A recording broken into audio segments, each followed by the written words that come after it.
அஸ்ஸலாமு அலைக்கும். Hi everyone. ஒரு குட்டி vlog பார்க்கலாம். இது வந்து இட்ஸ் டியூஸ்டே ஆஃப்டர்நூன். அன்றைக்கி லஞ்ச் என்ன பண்ணியிருந்தேன் அப்படின்னு பார்த்தீங்கன்னா, சௌச்சோவை வந்து சாம்பார் வச்சுருந்தேன். அதுக்கு தொட்டுக்க வந்து முட்டைக்கோசும் கேரட்டு போட்டு வந்து பொரியல் பண்ணியிருந்தேன்.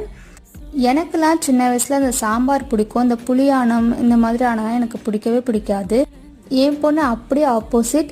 அவளுக்கு வந்து இந்த சாம்பார் சுத்தமாக பிடிக்காது. அவளுக்கு வந்து இந்த புளியானம் வச்சா நல்லா சாப்பிடுவா. அதுக்கு அவளுக்கு அப்பளம் கொடுத்தே ஆகணும். இந்த மாதிரி அப்பளம் பைத்தியம் வீட்டில் ஒன்று கண்டிப்பாக இருக்கும். அப்பளம் முறுக்கு எல்லாமே வறுத்துட்டு எனக்கு வந்து மோர் மிளகா வறுத்துக்கிட்டேன். கல்யாணத்துக்கு முன்னாடிலாம் இந்த மோர் மிளகாலாம் நான் சாப்பிட்டதே கிடையாது. எனக்கு அது பிடிக்கவும் பிடிக்காது. கல்யாணத்துக்கு அப்புறம் தான் வந்து சாப்பிடவே பழகிக்கிட்டேன்.